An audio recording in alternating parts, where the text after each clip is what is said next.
ମାନେ କେମିତି ଅଛ? ଆଉ ପୁଣି ଥରେ ତ ନେକ୍ସଟ ପାର୍ଟ 2 ରେ ତମ ଆସିଯାଇଛି। ମୁଁ ଏବେ ତମ ଭାଇ ବିକାଶ। ଆପଣ ତ ଜାଣିଥିବେ ମୋ ନାଁ ହେଉଛି ବିକାଶ, ମୋ ଘର ହେଲା ଚୌଦାର ମୁଣ୍ଡମାଳ।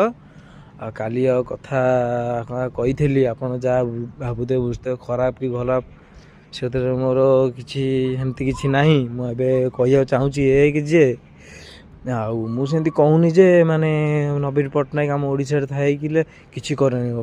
ମାନେ ନବୀନ ବାବୁ ଆମ ସାର୍ ଶ୍ରୀଯୁକ୍ତ ନବୀନ ବହୁତ କିଛି କରିଛନ୍ତି। ମୁଁ ତାଙ୍କୁ ମାନେ ତାଙ୍କ ଉପରେ ମାନେ ଯେତେ ଯାହା କହିଲେ ବି ମୁଁ ତାଙ୍କର ମାନେ ଋଣ ସୁଝିପାରିନି। ନବୀନ ସରକାର ଆମ ଓଡ଼ିଶା ପାଇଁ ଯେତେ କରିଛନ୍ତି ମାନେ ହେଲେ କ'ଣ ତାଙ୍କର ଯେଉଁ ତଳେ ଯେଉଁ ଲୋକ ଗୁଡ଼ା ଅଛନ୍ତି, ତଳେ ଯେଉଁ MLA ଫେମେଲେ କି ଯାହା ବି ହଉ, ସେମିତି ପ୍ରବନ୍ଧନ ବିଷୟରେ ଯେତେ ଥିଲେ ବହୁତ ଭଲ ଭଲ କାମ କରିଛନ୍ତି ବହୁତ।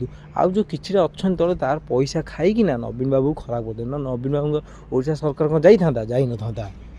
ଏଇ ପାଣ୍ଡିଆନ ସରକାର ସେ କ'ଣ ଏମିତି କିଛି ଖାଇଲେ ପଇସା, ଲୋକଙ୍କ ରାଗିଗଲେ। ନବୀନ ବାବୁ ଯେତିକି ମାନେ ଓଡ଼ିଆ ଭାଷା ଠିକ୍ସେ ଜାଣିନଥିଲେ, ଏଇ ଓଡ଼ିଆ ଲୋକ କଥା ହେଇ ମାନେ ମାରିଛନ୍ତି ପଛ। ଆଉ ନହେଲେ ନବୀନ ବାବୁ ଯେତେ ବହୁତ ଓଡ଼ିଶା ପାଇଁ ବହୁତ ଲୋକ ପାଇଁ କରିଛନ୍ତି, ଗରିବ ଲୋକ ପାଇଁ, ଚାଷୀମାନଙ୍କ ବହୁତ କରିଛନ୍ତି। ଆଉ ମୋହନ ମାଝୀ ବି କରିବ, ସେଇ ଭଲ ଲୋକଟା, ଭଲ ଲୋକ କରିବ, ତେଣୁ ଟାଇମ୍ ତାର ଏତେ ମାନେ ବୁଦ୍ଧି ନାହିଁ। ଆଉ ସିଏ ତାକୁ ଯିଏ ଯେମିତି କହୁଛି ସେ ସେମିତି ଚାଲୁଛି। ଯଦି ସେ ମାନେ ମୋହନ ମାଝୀ ଲୋକ ଖରାପ ନୁହଁ, ଲୋକ କହିବ ବହୁତ ଭଲ ଲୋକ, ମାନେ ବହୁତ ଲୋକମାନଙ୍କର ବହୁତ ଇଜ୍ଜତର କଥାବାର୍ତ୍ତା, ତାହେଲେ ତାର ବୁଦ୍ଧି ଟିକେ ମାଇଣ୍ଡ ଏତେ ନାହିଁ। ଆଉ ନହେଲେ ସେ କହିବ, ତାକୁ ଟାଇମ୍ ଦିଅ। ନବୀନ ବାବୁ ତ ଏତେ ଦିନରେ ସେ ଏତେ କଲା, ସେ ବହୁତ କିଛି କରିଛି। ମୁଁ କିନ୍ତୁ କହୁନି ଯେ କିଛି କରିନି, ତାହେଲେ ମୋହନ ମାଝୀ ଟିକେ ଟାଇମ୍ ଦିଅ, ସେ କରିବ। ତାର ଟିକେ ବୁଦ୍ଧି ନାହିଁ, ମୁଁ ସେମିତି କହୁନି ମୂର୍ଖ, ବଟ୍ ଟିକେ ମାଇଣ୍ଡ ଏତେ ନାହିଁ। ଆଉ ସେ କରିବ, ବହୁତ କିଛି କରିବ। ବିଜେପି ସରକାର ଅଛି ମାନେ ବହୁତ କିଛି କରିବ। ପୁଣି ନବୀନ ବାବୁ ତ ବହୁତ କରି ଯାଇଥିଲେ। ଆମର ଯେମିତି ଆମର ଥିଲା ଓଡ଼ିଶା ଟେକ୍ସଟାଇଲ ମିଲ୍, ଆମର ସୂତା କଳ 1999 ମସିହା ବାତ୍ୟା ହେଲା, ବନ୍ଦ ହେଲା। ଚାହିଁଲେ କ'ଣ ସେଇଟା କରିଥିଲେ ମାନେ ଆଉ ଥରେ ଇଏ କରିଥିଲେ ହେଇନଥାନ୍ତା? କିଛି ତଳ ଲୋକ ସବୁ ପଇସା ଖାଇକିନା ବନ୍ଦ କରିଦେଲେ। ଚାଲିଥିଲେ ଓଡ଼ିଶା ଆମର ଯେଉଁ କେତେ ଆମ ଚୌଦାର ହଉ, ପାଖରେ ଯାଜପୁର ଜିଲ୍ଲା ସାଲେପୁର, କାହିଁ ବାହାରକୁ କାହିଁ ଯାଇଥାନ୍ତେ କାମ କରିବାକୁ?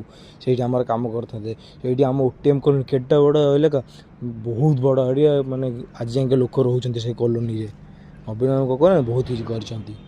ଆଉ ମୋହନ ମାଝୀକୁ ବି ଟାଇମ୍ ଦିଅ, ଟିକେ ସମୟ ନୁହେଁ, ସେ ଏବେ ହେଇଛନ୍ତି, ଟାଇମ୍ ଦିଅ। ବିଶ୍ୱାସ ଭରସା କର, ମୋହନ ମାଝୀ ନିଶ୍ଚୟ ବିଜେପି ଯେଉଁ ଅଛନ୍ତି ବହୁତ।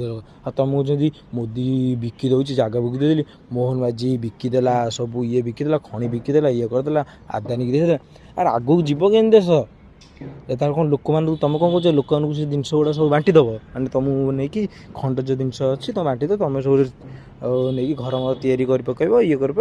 ଆଉ ଆଗକୁ ଦେଶ ବଢ଼ିବ କେମିତି? କେଉଁଝର ଜିଲ୍ଲା ସେ ଷ୍ଟେଟ୍ ହେବ କେମିତି? ଘର ଚାଳ ଘର ଅଛି, କୋଠା ଯେମିତି କେଉଁଝର ଏରିଆଟା ପୁରା ସବୁ